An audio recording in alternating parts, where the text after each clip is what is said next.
پنجاب کے شہر منڈی واربٹن کے نواحی گاؤں پنج احاطہ میں FGRF کے تحت واٹر فلٹر پلانٹ لگایا گیا، جس کے افتتاح کے سلسلے میں اجتماع کا انعقاد کیا گیا، جس میں علماء کرام، سماجی رہنما چودھری شفیق جٹ، ذیلی additional general secretary labour wing Rana Imran Khan, advocate Haider Maan, HO تھانہ واربٹن سلمان اعجاز پنو، صحافیوں، مقامی افراد اور ذمہ دار اسلامی بھائیوں نے شرکت کی۔ رکن شورا حاجی محمد اظہر الطاری نے پانی پلانے کی فضیلت اور حقوق لباد کے موضوع پر بیان کیا اور شرکاء کو نیکی کے کام کرنے اور دعوت اسلامی کے ساتھ تعاون کرنے کی ترغیب بھی دلائی۔ آخر میں رکن شورا نے واٹر فلٹر پلانٹ لگانے میں تعاون کرنے والوں اور دیگر کی خیر خواہی کے لیے دعا کروائی، جس کے بعد حاجی محمد اظہر الطاری نے شخصیات کے ہمراہ واٹر فلٹر پلانٹ کا افتتاح کیا اور دعا کروائی۔ اس موقع پر شخصیات اور اہل علاقہ نے دعوت اسلامی کی کاوشوں کو سراہا اور اپنی نیک خواہشات کا اظہار کرتے ہوئے مدنی خبروں کو اپنے تاثرات بھی دیے۔ یہ واٹر فلٹریشن پلانٹ لگایا گیا ہے جو کہ اہل علاقہ کی پانی کی ضروریات کو پورا کرنے کے لیے بہترین کردار ادا کرے گا۔ یہ واٹر فلٹریشن پلانٹ 20,000 لیٹر سے زیادہ کی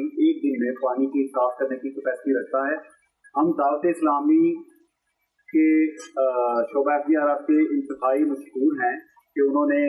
ہمارے گاؤں کے لیے یہ واٹر فلٹریشن پلانٹ لگایا۔ ہمارے گاؤں میں دعوت اسلامی کے زیر اہتمام فلٹر کا لگایا گیا ہے، تو انہوں نے بہت تعاون کیا ہے ہمارے ساتھ، تو یہ فلٹر پلانٹ الحمدللہ یہ چل گیا ہے، تو ہم ان کا دل